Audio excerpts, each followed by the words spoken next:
Judicial complex तोड़फोड़ case में चौधरी परवेज इलाही की दरखास्त जमानत मंजूर। इस्लामाबाद के इंसदादी दहशतगर्दी अदालत 20,000 रुपए के मुचलके जमा कराने का हुक्म। पाक अफगान तुर्खम बॉर्डर 9 दिन बाद आमदोरफ्त के लिए खोल दिया गया। FI इमिग्रेशन ने काम शुरू कर दिया। बड़ी तादाद में मुसाफिर पाकिस्तान से अफगानिस्तान पहुंच गए। अफगान सरजमीन पाकिस्तान के खिलाफ दहशतगर्दी के लिए इस्तेमाल हो रही है। मरीजों की तीमारदार के लिबादे में दहशतगर्द पाकिस्तान आ रही हैं।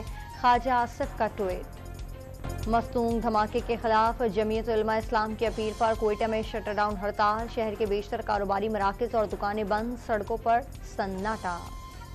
कराची में कस्टम हुकाम और रेंजर्स की कार्रवाई। 2 बसों से कोयटा से कराची स्मगल किए जाने वाला सामान पकड़ लिया। 5 करोड़ मालियत के सिगरेट, छालिया, इलेक्ट्रॉनिक्स और फैब्रिक्स का सामान जब्त कर लिया। बलूचिस्तान के इलाके ओथल में पुलिस की जखीरांदोजी के खिलाफ कार्रवाई। 3 गोदामों में छापे के दौरान 500 टन यूरिया बरामद। तीनों गोदामों को सील कर दिया गया। हल्का बंदियां जरूर कराएं, लेकिन इलेक्शन बरवक्त होने चाहिए। लेवल प्लेइंग फील्ड नहीं मिल रही, पीपल्स पार्टी का इल्जाम। मरकजी मजलिस आमला में साबिक इत्तेहादी जमात की सियासी चालों पर तहफुजात का इजहार। सदर ने खत में तजवीज़ दी है, फैसला नहीं किया। सदर के खत का कानूनी पहलू तब होगा जब इस पर अदालत कोई फैसला दे।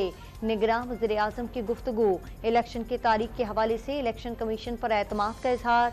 महदूद मुद्दत में इलेक्शन का इम्कान जाहिर कर दिया।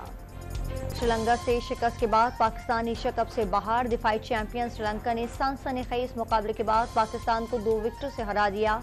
पाकिस्तान की जानिब से एशिया कप का फाइनल भारत और श्रीलंका के दरमियान खेला जाएगा।